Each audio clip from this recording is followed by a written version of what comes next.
നമസ്കാരം. ഇക്കഴിഞ്ഞ ദിവസം ഹൈദരാബാദിലൊരു സംഭവം നടന്നു. സിദ്ധി എന്നൊരു പെൺകുട്ടി രാത്രി 9 മണിക്ക് ജോലിയൊക്കെ കഴിഞ്ഞ് ചാർമിനാർ അറിയാമല്ലോ, ചാർമിനാറിൻ്റെ പരിസരത്ത് ഒരു ഓട്ടോ കാത്തു നിൽക്കുകയായിരുന്നു. അപ്പോൾ ഒരു വ്യക്തി ഈ റാപ്പിഡോ ഡ്രൈവർ ആണെന്നുള്ള അവകാശവാദം ഉന്നയിച്ച് അവരുടെ അടുത്തെത്തി അവരെ വീട്ടിൽ കൊണ്ടുവിടാമെന്ന് പറഞ്ഞു. അപ്പോൾ ഈ സിദ്ധി എന്ന പെൺകുട്ടി ഒരല്പം മനസ്ഥൈര്യമുള്ള കൂട്ടത്തിലായതുകൊണ്ട് ഒരു പരിചയമില്ലാത്ത ഒരാൾ വന്ന് ഇങ്ങനെ ഒരു റൈഡ് ഓഫർ ചെയ്യുമ്പോൾ, റാപ്പിഡോ ഡ്രൈവർ എന്ന് പറയുന്നത് സ്ഥിരമായിട്ട് ഇപ്പോഴത്തെ കാലത്ത് എല്ലാവരും ഉപയോഗിക്കുന്ന ഒരു സംവിധാനമാണ്. ബൈക്കിലും സ്കൂട്ടിയിലും അല്ലെങ്കിൽ അതുപോലെ ഇലക്ട്രിക് വാഹനങ്ങളിലും എല്ലാം, ഈ മോപ്പഡ് പോലുള്ള വാഹനങ്ങളിലും ബൈക്കാണെങ്കിലും ഒക്കെ അവർ ഉപയോഗിക്കുന്നതാണ്. ഊബർ കാറുകളല്ലാതെ തന്നെ വളരെ പെട്ടെന്ന് ഈ ട്രാഫിക്കിൻ്റെ പ്രശ്നങ്ങളൊന്നുമില്ലാതെ, ഗതാഗത കുരുക്കൊന്നുമില്ലാതെ എത്തേണ്ട സ്ഥലങ്ങളിൽ എത്തുവാൻ വളരെ ഉപയോഗപ്രദമായിട്ടുള്ള ഒരു സഞ്ചാര സംവിധാനമാണ് ഈ റാപ്പിഡോ. ഇപ്പോൾ റാപ്പിഡോയുടെ ഡ്രൈവറാണെന്ന് അവകാശപ്പെട്ട് വന്ന ഈ വ്യക്തിയോട് റാപ്പിഡോയുടെ ID കാണിക്കുവാൻ പറഞ്ഞു ഈ കുട്ടി. അപ്പോൾ അദ്ദേഹം കുറച്ചൊക്കെ സംസാരിച്ചല്ല, കുഴപ്പമില്ല, ഞാൻ കൊണ്ടുവിടാം എന്നൊക്കെ പറഞ്ഞെങ്കിലും ആദ്യം ID കാണിക്കാൻ പറഞ്ഞു. ID കാണിക്കാൻ പറഞ്ഞപ്പോൾ അയാൾക്ക് ID കാണിക്കാനുണ്ടായിരുന്നില്ല. പക്ഷേ അയാൾ ചെയ്തത്, അയാളുടെ ഫോണിൽ റാപ്പിഡോയുടെ ആപ്പ് പ്ലേ സ്റ്റോറിൽ നിന്ന് ഡൗൺലോഡ് ചെയ്യാൻ തുടങ്ങി ഈ കുട്ടിയുടെ മുൻപിൽ വെച്ച് തന്നെ. അപ്പോൾ സിദ്ധി ആകെ ചെയ്തത്, വളരെ മനസാന്നിധ്യത്തോടു കൂടി ചെയ്തത്, ഈ വീഡിയോ, ഇതെല്ലാം നടക്കുന്ന വീഡിയോ അവർ റെക്കോർഡ് ചെയ്യുന്നുണ്ടായിരുന്നു. അപ്പോൾ അത് റെക്കോർഡ് ചെയ്ത പ്ലേ സ്റ്റോറിൽ അയാളുടെ കയ്യിൽ നിന്ന് ഫോൺ പിടിച്ചു വാങ്ങി അത് നമ്മളെ കാണിച്ചു തരുന്നുണ്ട് ആ വീഡിയോയിൽ. ആപ്പ് ഇപ്പോൾ റാപ്പിഡോയുടെ ആപ്പ് ഇപ്പോൾ ഇയാൾ ഡൗൺലോഡ് ചെയ്യുന്നതേ ഉള്ളൂ. പക്ഷേ മനസാന്നിധ്യത്തോടു കൂടി ആ സാഹചര്യം കൈകാര്യം ചെയ്തതുകൊണ്ട് വലിയൊരു അപകടത്തിൽ നിന്ന് ആ കുട്ടി ഒഴിവാകുകയും ഇയാൾ വിട്ടുപോവുകയും അവിടുന്ന് പെട്ടെന്ന് തന്നെ സ്ഥലം വിടുകയും ചെയ്തു, അപകടം മനസ്സിലായതോടുകൂടി. ഇപ്പോൾ മനസ്സിലാവുന്നത് മുഹമ്മദ് ഇർഫാൻ എന്നാണ് ഇപ്പോൾ പുറത്തു വന്നിരിക്കുന്ന പേര്. കൃത്യമായിട്ടുള്ള പേര് പുറത്തു വരുന്നതേ ഉള്ളൂ. ആ വീഡിയോ ഞാൻ പ്രേക്ഷകരെ ഒന്ന് കാണിക്കാം, ഈ നമ്മുടെ വീഡിയോയുടെ അവസാനം. അപ്പോൾ ചിത്രം, മുഹമ്മദ് ഇർഫാൻ്റെ ചിത്രം ഇപ്പോൾ ഒന്ന് കാണിക്കാം. ഇതാണ് മുഹമ്മദ് ഇർഫാൻ. അപ്പോൾ ഇത്തരത്തിലുള്ള അപകടങ്ങൾ ഹൈദരാബാദ് പോലുള്ള ഒരു പ്രദേശങ്ങളിൽ മാത്രമല്ല ഉള്ളത്. ഈ റാപ്പിഡോ എന്നുള്ളത് ഇപ്പോൾ എല്ലാ നഗരങ്ങളിലും, വലിയ തിരക്കുള്ള നഗരങ്ങളിൽ, അത് കൊച്ചിയാണെങ്കിലും തിരുവനന്തപുരമാണെങ്കിലും കേരളത്തിൽ പോലും വളരെ വ്യാപകമായി നമ്മുടെ പെൺകുട്ടികളും ആൺകുട്ടികളും ഒരുപോലെ ഉപയോഗിക്കുന്ന ഒരു സംവിധാനമാണ്. ആ സംവിധാനം ഉപയോഗിക്കുമ്പോൾ കൃത്യമായിട്ടുള്ള അവരുടെ ID, ആപ്ലിക്കേഷനിൽ അവരുടെ വരുന്ന പേര്, ഇതെല്ലാം നോക്കി ഉറപ്പ് വരുത്തിയിട്ടല്ലാതെ ഒരു നിമിഷത്തെ സൗകര്യം, പെട്ടെന്ന് നമുക്കവിടെ എത്താമല്ലോ, ഈ വരുന്നയാൾ മാന്യനാണെന്ന് തോന്നിയാൽ പോലും അത്തരത്തിലൊരു ഉറപ്പില്ലാത്ത വാഹനത്തിൽ, അത് തുറന്ന ഇരുചക്ര വാഹനമാണെങ്കിൽ പോലും കയറാതിരിക്കുക, പ്രത്യേകിച്ച് പെൺകുട്ടികൾ എന്നുള്ളതാണ് ഈ ഒരു സംഭവം നമ്മളെ പഠിപ്പിക്കുന്നത്. തന്നെയുമല്ല, ഈ മുഹമ്മദ് ഇർഫാനെ പോലുള്ളവരുടെ ഒരു ആസൂത്രിതമായിട്ടുള്ളൊരു ശൃംഖല അവരുടെ പിന്നിലുണ്ടോ എന്നുള്ളതൊന്നും ഇപ്പോൾ അറിയുവാൻ സാധിക്കില്ല. കാരണം ഈ ഹൈദരാബാദ് പോലുള്ള സംസ്ഥാനങ്ങളിൽ അവിടുത്തെ ഭരണത്തിൻ്റെ വിശേഷം കാരണം ഈ സ്കൂളുകളിൽ കലിമ ചൊല്ലുവാൻ ടീച്ചർ നിർബന്ധിച്ചു എൻ്റെ കുട്ടിയെ എന്നുള്ള പരാതി പോലീസ് സ്റ്റേഷനിൽ നൽകുവാൻ പോയ പിതാവിൻ്റെ പേരിലാണ് ഇപ്പോൾ കേസ് വന്നിരിക്കുന്നത്. മതനിന്ദ നടത്തി അല്ലെങ്കിൽ വർഗീയ കലാപം ഉണ്ടാക്കാൻ ശ്രമിച്ചു എന്നുള്ള രീതിയിൽ.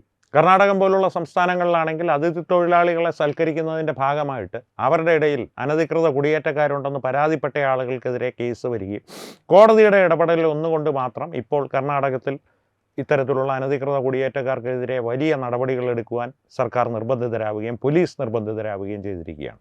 അപ്പോൾ അങ്ങനെയുള്ള സാഹചര്യങ്ങൾ നിലനിൽക്കുന്ന നാടുകളിൽ, പ്രത്യേകിച്ച് കുറച്ചും കൂടി വ്യക്തമായി പറഞ്ഞാൽ കോൺഗ്രസ് ഭരണം നിലനിൽക്കുന്ന സംസ്ഥാനങ്ങളിൽ, അല്ലെങ്കിൽ കമ്മ്യൂണിസ്റ്റ് ഭരണം നിലനിൽക്കുന്ന സംസ്ഥാനങ്ങളിൽ, ഈ ഇടത് ചായ്വുള്ള തമിഴക വെട്രിക്കഴകം പോലുള്ള ഭരണം നിലനിൽക്കുന്ന സംസ്ഥാനങ്ങളിൽ ഇത്തരത്തിലുള്ള മുഹമ്മദ് ഇർഫാൻമാരുടെ റാപ്പിഡോ സർവീസുകളെ ഒന്ന് സൂക്ഷിച്ചു കൊള്ളുക. കൃത്യമായിട്ട് നിങ്ങളുടെ സുരക്ഷ നിങ്ങൾ ഉറപ്പുവരുത്തുക. സിദ്ധിയുടെ കാര്യത്തിലൊരു ഭാഗ്യം കൂടിയുണ്ട്. ഈ മുഹമ്മദ് ഇർഫാൻ്റെ സഹായികളും കൂട്ടാളികളും ആ പ്രദേശത്തില്ലായിരുന്നു എന്നുള്ളതൊരു അനുകൂല സാഹചര്യമായിരുന്നു സിദ്ധിയെ സംബന്ധിച്ച്.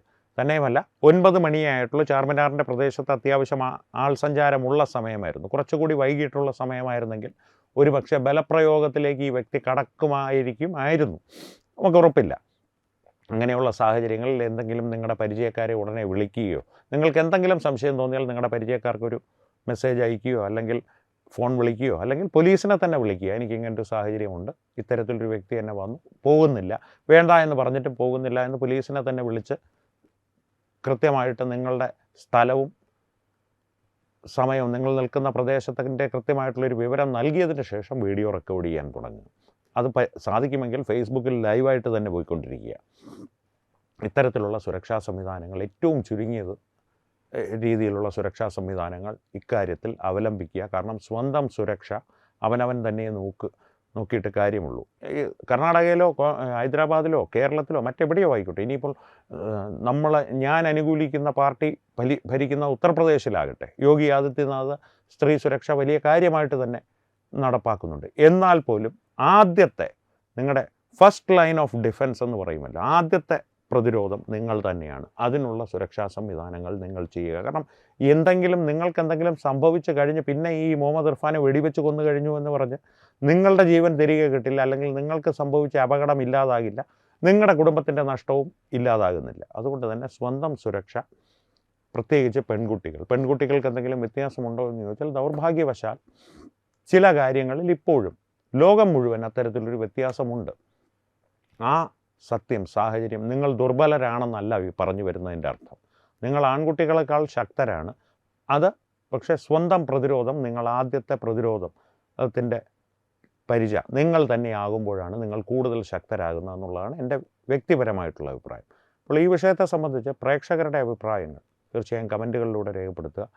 അപ്പോൾ വീഡിയോ അവസാനിപ്പിക്കുമ്പോൾ ഈ സംഭവം നടന്ന സിദ്ധി ഷൂട്ട് ചെയ്ത വീഡിയോയും ഞാൻ നിങ്ങളെ ഒന്ന് കാണിക്കാം. സിദ്ധിയുടെ ചിത്രം നമ്മുടെ കയ്യിലുണ്ട്. സിദ്ധി തന്നെ അത് മാധ്യമങ്ങൾക്ക് നൽകിയിട്ടുണ്ട്. താല്പര്യമുള്ളതെന്ന് പറഞ്ഞാൽ അവർക്ക് വിശ്വാസമുള്ള മാധ്യമങ്ങൾക്ക് നൽകിയിട്ടുണ്ട്. എന്നിരുന്നാൽ പോലും അത് ഇപ്പോൾ ഞങ്ങൾ പ്രദർശിപ്പിക്കുന്നില്ല, അവരുടെ സ്വകാര്യതയെ മാനിച്ച്. മുഹമ്മദ് ഇർഫാൻ്റെ ചിത്രം കാണിച്ചിരുന്നു. വീഡിയോ ഈ നമ്മുടെ വിശകലനത്തിൻ്റെ അവസാനം നമുക്ക് കാണാം. അപ്പോൾ ഈ വിഷയത്തെ സംബന്ധിച്ച് പ്രേക്ഷകരുടെ അഭിപ്രായങ്ങൾ തീർച്ചയായും കമൻറ്റുകളിലൂടെ ഞങ്ങളുമായി പങ്കിടുക. ഒപ്പം വീഡിയോ ലൈക്ക് ചെയ്യുക, പരമാവധി ആളുകളിലേക്ക് ഈ വീഡിയോ എത്തുവാനായി ഷെയർ ചെയ്യുക. ഏറ്റവും പ്രധാനപ്പെട്ട കാര്യം, തത്വമയി ന്യൂസിൻ്റെ യൂട്യൂബ് ചാനൽ നിങ്ങൾ ഇതുവരെ സബ്സ്ക്രൈബ് ചെയ്തിട്ടില്ലെങ്കിൽ തീർച്ചയായും സബ്സ്ക്രൈബ് ചെയ്യുക. അപ്പോൾ ഈ വിഷയത്തിലും മറ്റു വിഷയങ്ങളിലും സംവാദങ്ങൾ തുടരട്ടെ. വീണ്ടും കാണാം. നന്ദി, നമസ്കാരം. बोलो क्या बोले आप अभी? आपको रैपिडो चाहिए क्या? नहीं, आप रैपिडो चलाते हो? दिखाओ, आपका आईडी दिखाओ. Hi, I'm Siddhi and I live in Hyderabad. And वो आदमी से मैं लड़ते वक्त ये कपड़ों में हूँ, शॉल ओढ़ी हुई हूँ मैं, एंड मैं बाहर जा रही हूँ क्योंकि ठंड है. मैं कुर्ती पहन रखी हूँ एंड वो बंदा आगे आके मुझे बोल रहा है कि मैं ड्रॉप कर दूं क्या, ये कर दूं क्या, जबकि उन्होंने कोई रैपिडो ड्राइवर नहीं है. नहीं, आप आपकी आईडी दिखाओ. जब मैं आपको बुक करी नहीं तो आप ऐसा ठहर के पूछ कैसे सकते? हाँ दिखाओ, आप आपकी आईडी दिखाओ रैपिडो की. आपको नंबर प्लेट भी नहीं है, रैपिडो कैसे चला रहे हैं आप? दिखाओ. क्या नाम है आपका? बोलो, क्या है? इरफान. पूरा नाम क्या है? आप आपकी आईडी दिखाओ रैपिडो की. दिखाओ रैपिडो की आईडी. गाड़ी चालू नहीं हो रही और आप मेरे को पूछ रहे हैं? हाँ बोलो. तो गाड़ी चालू नहीं हो रही तो आप मेरे को क्यों पूछ रहे? कुछ भी आपसे मैं बात करी, फिर आप मेरे को क्यों पूछ रहे? कहीं भी छोड़ू क्या? रैपिडो चलाते, रैपिडो की आईडी दिखाओ. दिखाओ, आईडी देख लो. दिखा ना, एंटर ओटीपी. ये दिखाओ. ये रही इसकी आईडी, कुछ भी नहीं है. पूरा नाम बोल, पूरा नाम बोल. मैं सीधा निकल अब यहाँ से. मेरे को यहाँ गाड़ी स्टार्ट नहीं हो रही और आप मेरे को पूछ रहे हैं रैपिडो पे छोड़ दो? शर्म आ रही? धक्के मार लेते, लेके जाओ. अब रैपिडो चला लेते हुए नको करो भैया, कोई जरूरत नहीं ऐसे लोगों की हेल्प करने की. बुक करी मैं तुम्हारे को, ऑटो वाले से ऑटो पूछ रही थी ना.